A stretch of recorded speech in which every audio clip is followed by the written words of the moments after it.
And so, guys, as we start TeenStreet, I just want to encourage you. I don't know if you're coming in with a bit of anxiety, a bit of nervousness, some anticipation. I don't know if you're skeptical. But I just really want to encourage you that here at TeenStreet, we love Jesus. Can we get Jesus' name up on the screen? We just really want to posture our heart before him as our King. This is our King. And this King died for us so that we might enjoy his resurrection life. And so at TeenStreet, what we want to do is we want to grow in our understanding of this King. We want to grow in our relationship with this King. And we want to grow in our confidence and boldness to declare our love for this King out in the world. So what happens at TeenStreet doesn't stay at TeenStreet. What happens at TeenStreet goes home, and it brings about transformation, because TeenStreet really is a movement of young people who love Jesus. And we want everyone everywhere to know the name of Jesus. We love him, and we want to honor him first and foremost. When you go home from TeenStreet, we hope that you don't go home telling stories about how amazing TeenStreet was. That would break our heart. We want you guys to go home telling stories about what Jesus has done in your life.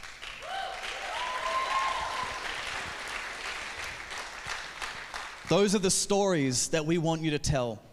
And we hope, and we've been praying, and we're so excited to watch those stories unfold over the next couple days. We have an amazing team, and there's 4 members of this amazing team that I'd love you to help me welcome. This is our comms team and Sage. Can you welcome up the comms team and Sage? We got Dan, Sarah, Jordan, and Sage. It sounds like a 4-part band. Sage and the comms team. It does. These guys I've had the honor of working with and serving with for many years, and these guys I've seen in the best and the worst of times, but they've really shown their love and heart for Jesus, and it's an honor to serve alongside you guys. Now, I know you guys have had a big couple years, but what have you guys been up to this last year? I know I've been busy, but what have you guys been up to? Well, we know you've been busy. Yeah. Because we've all been very busy. We've all been very busy. Yeah. We've been getting ready for the Olympics in Paris. The Olympics. It's coming. Anybody excited for the Olympics? Yeah, Paris? Yeah, awesome. We're hoping to be there. Yeah, we've actually got some footage. Yeah, I've been doing some training. I had a bit of an accident though. You had a bit of an accident? It's pretty serious. Okay. Pretty serious accident. You look okay now. I'm doing all right now. I've made a full recovery, but it was very painful. I bet. At the time. Do you have any evidence of this accident at all? I'm fairly sure. Oh, Sage! There we go! Well, this is Sage. Oh, Sage! Well done. Well done. That's a... Sarah! Oh, Sarah! I know you're seeing Sarah at the Olympics in Paris. You're a trooper, eh? Well done. Makes it look Yeah. This is me on Mr. Ed. Oh. We actually had to put him down after this. We called him Mr. Ed. Oh, Jordan. Oh! I broke my spine in 3 places. So close. Well done, Jordan. That could have been worse. Could have been. It was shocking. Oh, Callum. I like how you dive Oh, with the hat. Callum. The real talent is diving with the hat. I'm not sure if it's a TeenStreet appropriate footage, but... Oh, no. And you're still wearing a hat. Big year. Big year. Massive year. Massive. We're looking forward to Paris. It's going to be good. It's going to be a good time. We'll see you guys there. Oh, it's going to be a great time. And can I just say, disclaimer, there was no horses, pole vault poles, or swimming pools that were hurt in the filming of that. Hello, TeenStreet. It is so good to see you all here. It is actually thrilling for me to see you all here. I don't know if it has been announced yet, but this is number 15 for us here at TeenStreet Australia. And we have seen God just breathe and move and do some incredible things across the 15 years that we have been gathering as TeenStreet. Australia, and we have seen lives and eternities impact. And so I am so excited about what we have in store, or what God has in store for us this coming week. And, you know, if you've had any kind of time being around TeenStreet, you'll know that something we highly value and love deeply is the Bible. Now, here's some fun facts about the Bible. It is the most read book in the entire world. The most read book. It is also an international bestseller. They have found out that up to 100 million copies are sold or donated annually in our world. Interesting enough, though, not only is it the most read and an international bestseller, it is also the most stolen book that we know of. It has been stolen from hospitals, from hotel rooms, from bookstores. It is an incredible book. And I know that our world is often saying that the Bible is outdated, or it's no longer significant or relevant to our landscape today. And while others may only engage with the scriptures, say, to commemorate certain times of our year like Easter or Christmas, or even further still, there might be those out there who just cherry pick a verse from the Bible so they can quote it on their social media page in honor of celebrating a milestone in their life. But TeenStreet, I'm going to tell you this straight off the bat. We love the Bible at TeenStreet. We love it. We love opening it up. We love diving in because it is God's living word to us. It is so much more than just a book. So much more. It is the story of God, and throughout its pages, we read chapter upon chapter upon chapter of God revealing himself to the reader. And as a result, lives have been impacted significantly. So, we are going to throw a challenge to you this week, TeenStreet. This is my challenge to you. It is our firm belief that contrary to whatever you might be feeling in this exact moment, particularly if this is your first time to TeenStreet, we know we are an odd bunch. We love to dance a lot. We do silly dances. We have these really cool just traditions. We're an odd bunch, and you might be going, what have I stepped into? But contrary to whatever you might be thinking or feeling in this particular moment, it is absolutely no mistake that you are here this year. Absolutely no mistake. And because we know that God has wanted you here, and we are thrilled that you are. Absolutely thrilled that you are here. And more than that, God wants you here because he wants to download something incredible and profound into your hearts and lives. Now, I don't know your story, but God does. And he has a purpose to orchestrate you to be here, sitting in those seats this evening. So our challenge to you is, while space is being held for you across this week, you have your net group, you have the precinct zones, you have main sessions, you've got throne room. While these spaces and there are many others are being held for you this week, TeenStreet, make the most of the opportunity. Lean in and keep leaning in. So much so that you can hear what God has to say to you. And a beautiful place to begin to hear what God has to say to us is the Bible. As you know, our 2024 theme for TeenStreet this is revealed. And throughout the week, we are going to be camping in 2 specific chapters in the book of Mark. But in order to get a good grasp on what is happening in the book of Mark, it is always important when you study any book of the Bible that you study it within its context of the entirety of the Bible. The full scope, the big picture, the big story, the meta-narrative. The book of Mark sits within the Gospels. They are what is known as the first 4 books of the New Testament. And to help us this week before we launch into the New Testament, we're going to step back into history, having a little history lesson, but don't fret, it's not going to be like the ones at school. It's going to be so much better. Have a little history lesson because we're stepping back into the Old Testament for a bit so we can understand the story so far. We've got a little bit of a timeline happening for you. So, before the world and anything existed, God already was. That's what the Bible tells us. It was God who spoke history into being. He is the author and the creator of history, and thereby being such, history, his story, achieves what he wants to do and the way he determines it. The opening words of God's account of his story, the Bible, confirms this. So let's start there.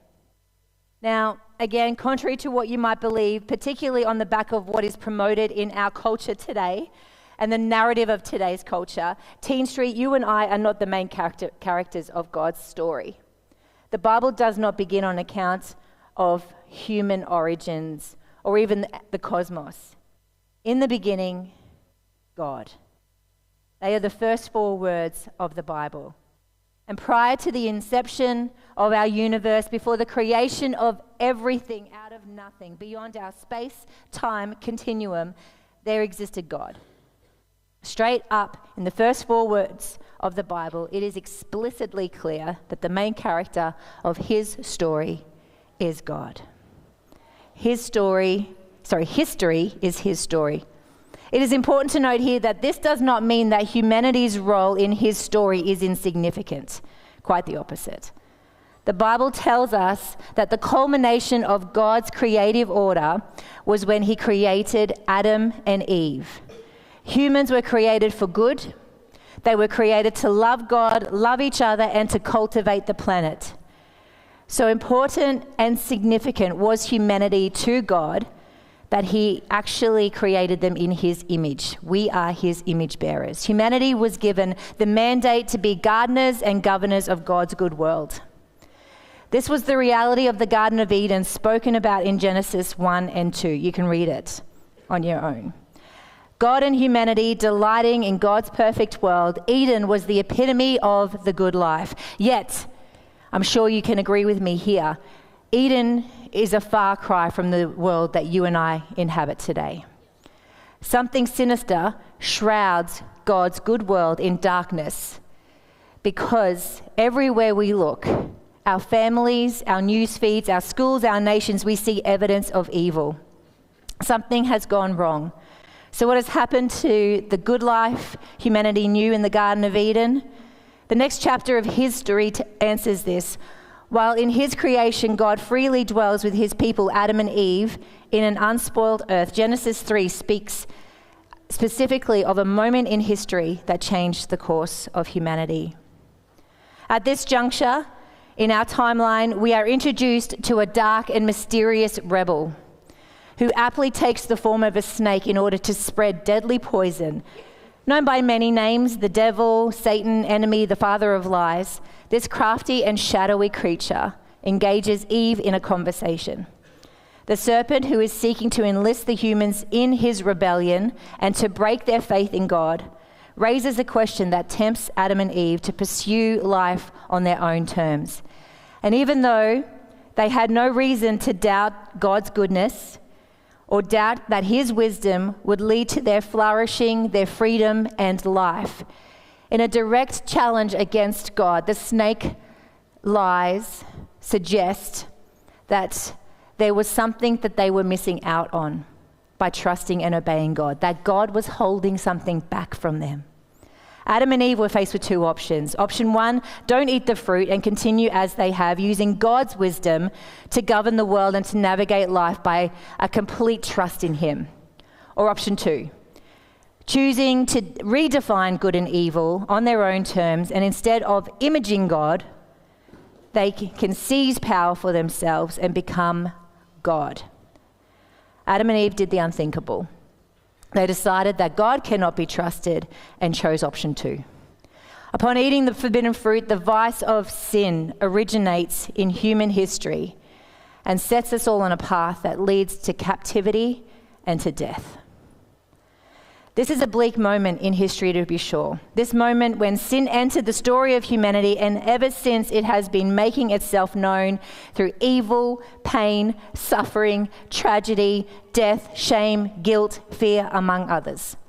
But remember, history is his story. And just like the Hollywood stories that hook us in, when the bad guy gets one up on the forces of good, I think we can all remember that moment in Infinity Wars where Thanos snapped his fingers. The story wasn't over then for the Marvel Universe, and the story isn't over here for God's universe. Now, God created a world of cause and effect where what we cause has a flow-on effect, which can greatly impact us and our environment. Our choices matter. Cause and effect are built into the substructure of our universe, and Adam and Eve's choice came with a consequence. You can imagine that Adam and Eve were feeling pretty rubbish right about now when they realized the effect of their choice. Turning their backs on God and choosing to exalt themselves above God landed them in some pretty hefty realities. Because of their rebellion, God issues a series of curses that we can read about in Genesis chapter 3, verses 14 to 19. Yet buried in the midst of these curses is a ray of hope, a vow of promise that the sin would not win. While God spoke of the consequences of sin, which speak of a reality of significant struggles, hardships, and pains for Adam and Eve and the entire human race that follows, of particular note is what God says to the serpent. We can read about it in Genesis chapter 3, verses 14 and 15. It says this: "So the Lord God said to the serpent, 'Because you have done this, cursed are you above all livestock and all wild animals. You crawl on your belly and you will eat dust all the days of your life. I will put enmity between you and the woman, and between your offspring and hers. He will crush your head and you will strike his heel.'" The snake is a natural symbol of sin because sin, just like a serpent, creeps in all stealth-like and poisons its victims with its bite. While God was speaking to the serpent, he effectively was addressing the one who was behind the serpent. He was addressing Satan, the enemy of humanity. And this thing that God calls enmity, what he said he would put between the snake and the woman and their offspring, it basically means that from that moment on, humanity, the offspring of the woman, will be in constant battle with sin. Constant battle. But here is the vow of promise. God speaks of a moment when a descendant of that woman will destroy and defeat sin completely. This is what he means when he says that the serpent's head will be crushed. But as God was also but God also speaks of striking the heel, indicating that the one who crushes the serpent's head will not come away from that encounter unharmed. Here God is promising that the struggle that is now humanity's to bear, the struggle of sin that started with Adam and Eve and is in the experience of you and I today, will not always be. God is making a vow that speaks deeply of promise. So what is revealed in this particular portion of the Old Testament, Genesis 3? What is revealed and why is this significant? God is relational. Sin separated humanity from their creator, but God wants us back. He wants you back. And in Genesis 3:15, what we see is the first announcement of God's epic redemption plan, his plan to get you back. Reading on from Genesis 3, we see time and time again of humanity's now bent practices towards corruption and wickedness on an account of sin, yet God still is on the move and progressing his redemption plan. We move through to Genesis 12, the promises to Abraham. In Genesis 12, we are introduced to one of the most significant ideas and the important figures in God's story and redemption plan, the man named Abraham. God chooses Abraham, initially called Abram, and calls him out of all that is familiar and promises him a blessing of eternal significance. And this is what Genesis chapter 12, verse 1 and 3 tells us. The Lord said to Abram, "Go from your country, your people, and your father's household, to the land I will show you. I will make you into a great nation, and I will bless you. I will make your name great, and you will be a blessing. I will bless those who bless you, and whoever curses you, I will curse. And all the peoples on earth will be blessed through you." So there's a threefold promise that exists within that. That God promises that through Abraham, there'll be a great nation. Abraham's family line will become a great nation.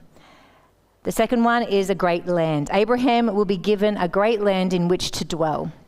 And the third is a great blessing. I just want to zero in on that third component tonight, the great blessing. This promise transcends national, ethnic, and temporal boundaries, pointing forward to a salvation which is made available to all of humanity. This aspect of the promise underscores the inclusivity of God's saving purpose and his desire for a relationship with all people, and it is further progresses his vow or promise that he spoke of in Genesis 3. But what is revealed? Why is this significant? 3 reasons. Firstly, divine faithfulness. We see the divine faithfulness of God. God's willingness to bind himself to an oath highlights his unwavering faithfulness and commitment to his promises. He is a faithful God. It shows that God's plans are not capricious, but are reliable and will come to fruition. He will see them through. The second thing we learn is unconditional grace. The unconditional grace of God is so evident as we journey through the Old Testament. The covenant's establishment and the reaffirmation, particularly through the ceremony that we see in Genesis 15, and demonstrates that God's promises are not contingent upon human action.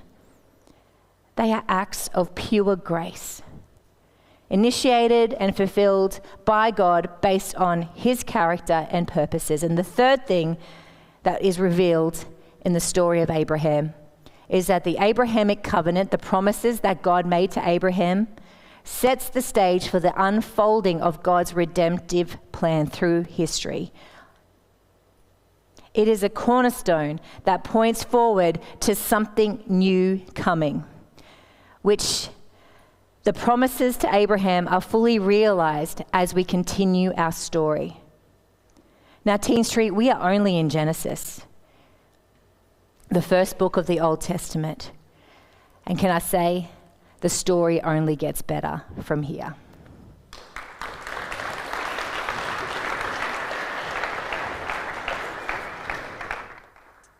Anyone know the song Father Abraham? Father Abraham had many sons had father. That's wonderful, well done. I know that you'd love to keep going.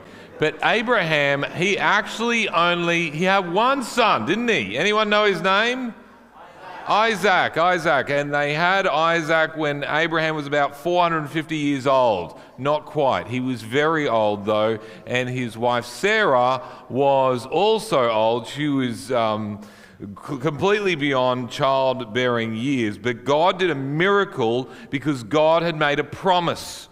And when God makes a promise, the God who reveals himself, he keeps it. If God says he's going to do something, he will do it. And he made a promise to Abraham and to Sarah that they would be a blessing. The offspring, as Sarah has unpacked for us, will be a blessing to many nations. And they had Isaac. Isaac had Jacob. And Jacob had 12 sons. And he was not a particularly good father because he had favorites. Any favorites here? His name was Joseph. You weren't supposed to put your hand up, but that's all right. We'll pray for you. No, unfortunately, parents are broken as well. They make mistakes, and Joseph was a favorite of Jacob's. And so much so that his older brothers hated him. He got this really cool coat, that he loved wearing around, and he had lots of dreams, and he could interpret dreams. And one day they just got so sick of him that they were like, we're going to kill him. They didn't end up killing him. They sold him into slavery to some people who were heading to Egypt. And then Joseph was put into slavery there. He was thrown into jail unjustly. And eventually he works his way up because God was with him, because God is faithful to his promises. And God actually had Joseph rise to the level of prime minister, second in charge of the most powerful nation in the world, Egypt, and he helped save many, many thousands, millions of people from a devastating drought, famine that hit the land. Can you see how God's promise to Abraham that all the nations of the earth would be blessed starts to find its fulfillment in Joseph? He was a blessing to the nations as he faithfully worked in that space. So we have the people of God in Egypt. Joseph's brothers come back, they reconciled. Jacob comes into Egypt, they're reconciled, and they have lots and lots of babies, as in with their wives. There's lots of children that are born, and then we see the nation of Israel start to grow in Egypt. And it grows so big, in fact, that the king of Egypt becomes intimidated by them, and he puts them into slavery. The people are put into slavery. And so we have all these people suffering, and God chooses a new deliverer. He's a man called Moses, and his life was threatened by Pharaoh, the king of Egypt, because he actually gave the command to have all the babies put in the Nile to be thrown and to be killed, all the Hebrew boys to be thrown in the Nile. But God had chosen Moses to be the deliverer because God is faithful to his promises. And so Moses thinks he can do it. He grows up. He's saved from Pharaoh. He actually grows up in Pharaoh's household, and then he tries to deliver the Israelites through his own hand. He murders an Egyptian, and then someone finds out about it, that he's seen, and he has to flee into the wilderness. And when he's in the wilderness, he becomes a shepherd for 40 years.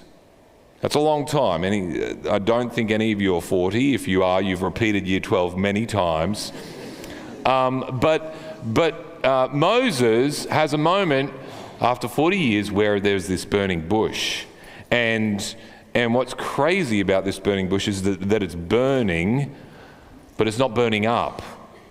And he's drawn in, and he goes to this burning bush, and God reveals himself from the burning bush. It says, a voice came from the burning bush, Moses, Moses. And he said, here I am.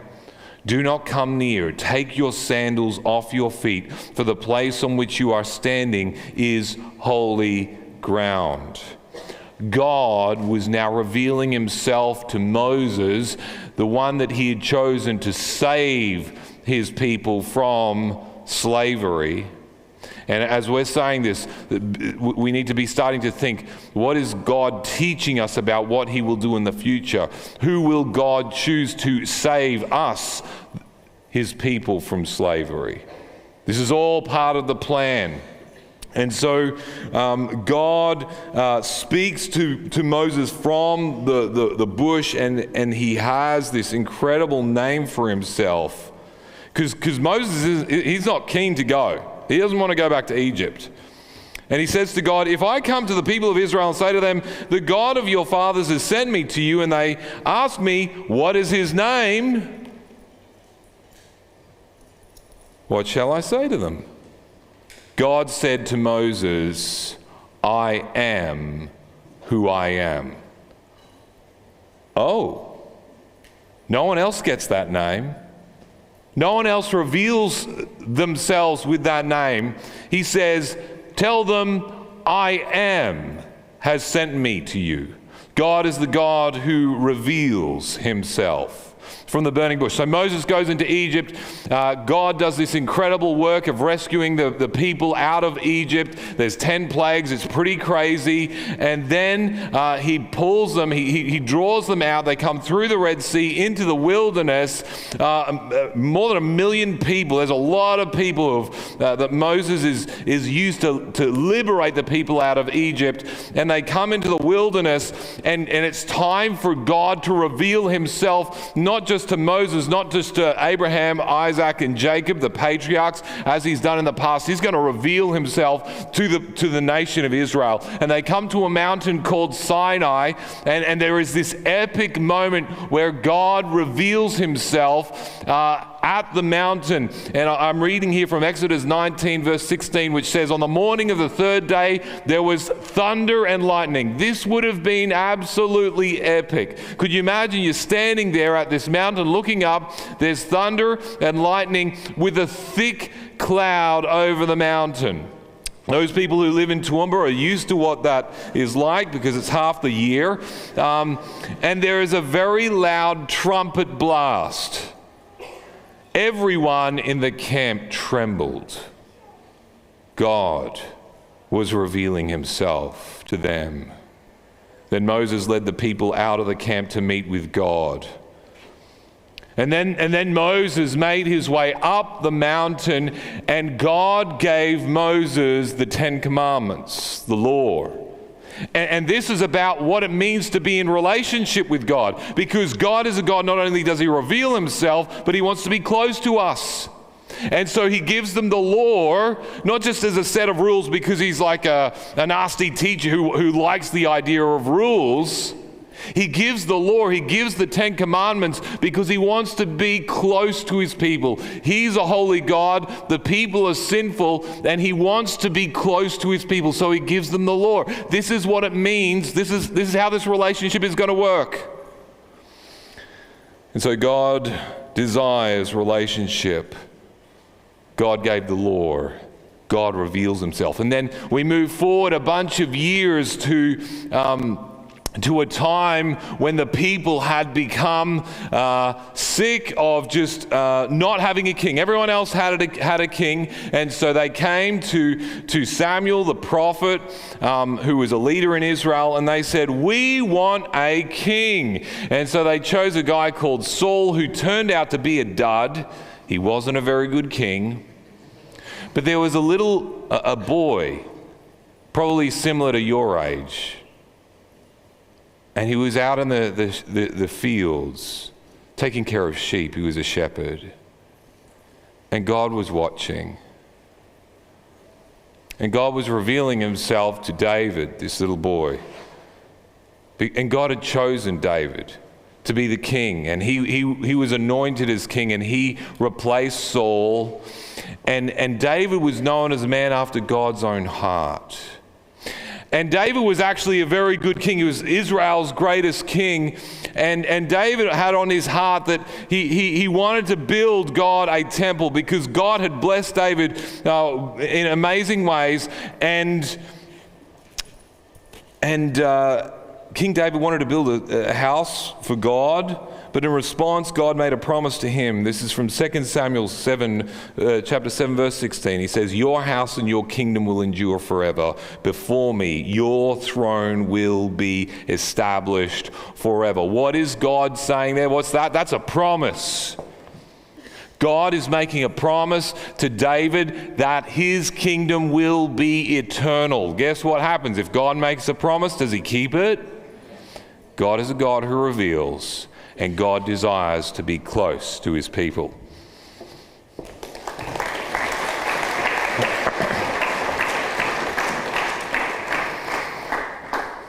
The kingdom of God of Israel began to decline. Civil war broke out, and the kingdom was divided. And there was Israel in the north and Judah in the south, and the kings led the people astray.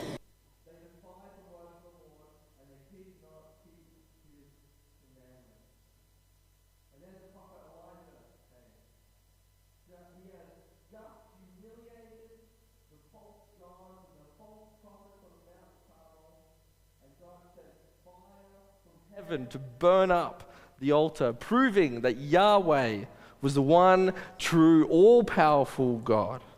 And so the evil king Ahab and Jezebel seek to kill him. And so Elijah runs. He bails in fear. And in exhaustion, he calls out to God to end his life. "I've had enough, Lord," he said. "Take my life. I'm no better than my ancestors." So Elijah, depressed, devastated at the people's rejection of God, he travels to Sinai and hid there in the cave, the same place where God reveals himself to Moses and the people. And there the Lord said, "Go out and stand on the mountain in the presence of the Lord, for the Lord is about to pass by."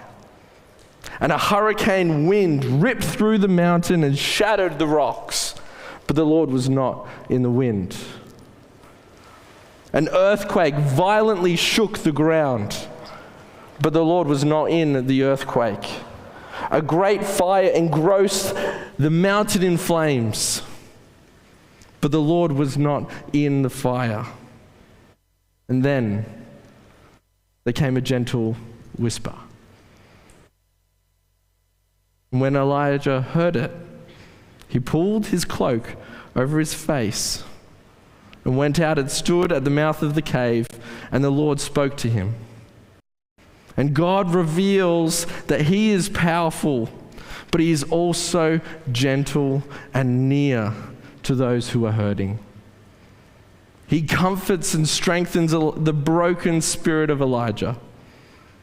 God is tender and compassionate to Elijah, who just, in that moment, just wants to end it all and give it all up.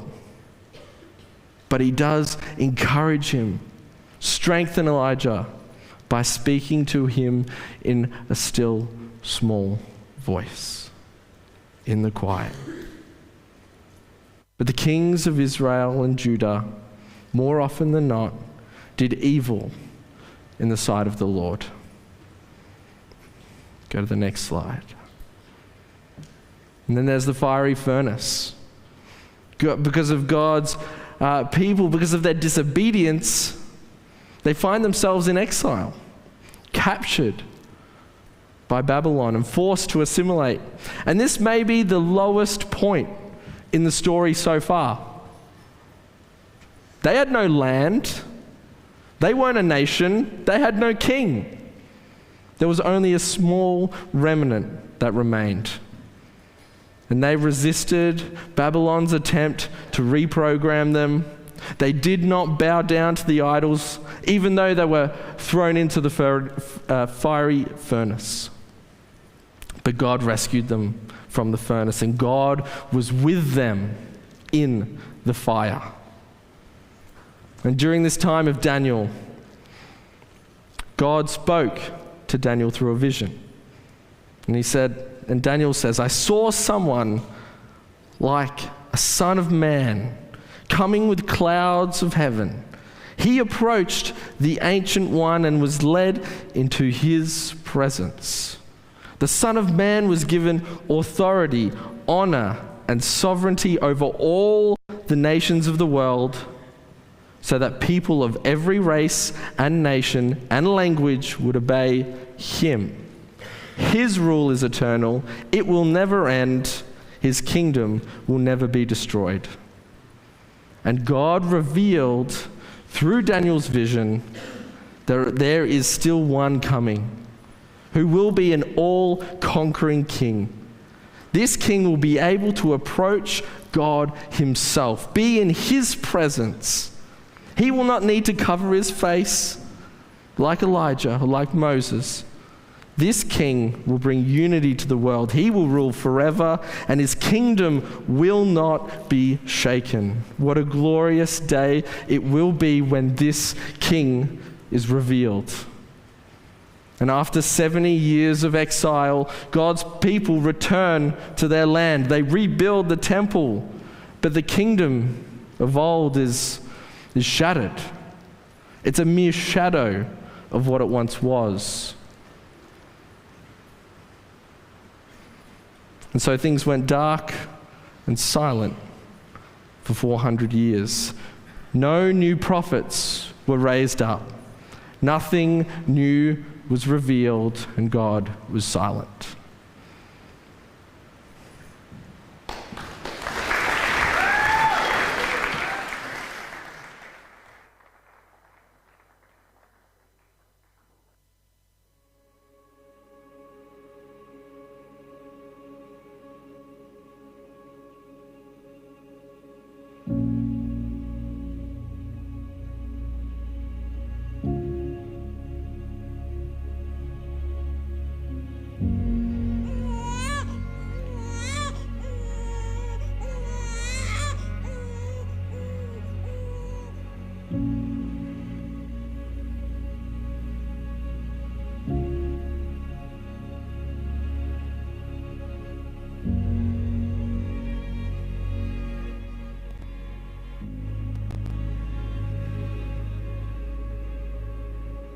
What name could contain such a glory? In the cool breezes of Eden, brought from the infant earth, one arose, the voice of his creator speaking his identity to life. Adam, man. And as heaven waited short with bread, the creator spoke yet another, Eve, mother of all the living. So it was with Abraham, named in the promise as the father of nations. Peter, the rock upon which the church would stand.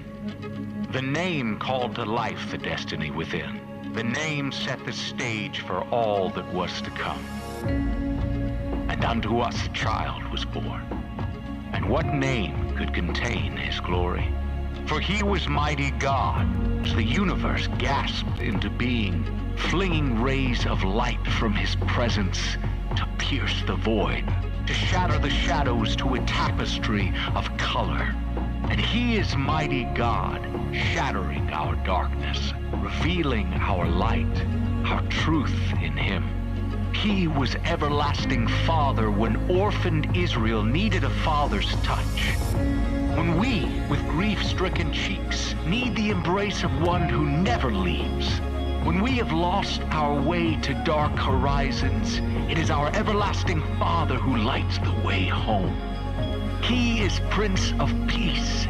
When, like Elijah, we need the still small voice in the turmoil's midst. When, like David, we need the melodies of his presence to soothe our troubled minds. He is sanctuary within our trials, shepherd guiding us to still waters. And yes, he is wonderful counselor. God who gives counsel in the chaos, crafting disorder into calm and failure into beauty. He is a voice for the voiceless. He is dignity for the stateless soul. It is he who raised up a lowly shepherd to become a king. He who took the fishermen of Galilee and made them leaders of history. It is the counselor who redeems our lost years, breaking chains that have kept dreams imprisoned and joy confined. The name reaches across eternity, exclaimed by the splendors of galaxies, sung by the passions of angels, roared in heaven's fervor, exalted in creation's unfettered rejoicing. What name could contain him? What title? What soul renown? For this is our wonderful counselor. This is our mighty God. This is our everlasting Father, our Prince of Peace. What name could contain Emmanuel, God with us, Yahweh, the great I am? What name could contain the word of life, the light of the world, the King of kings, the Lord of all? We bow to the name that holds every other in its matchless worth.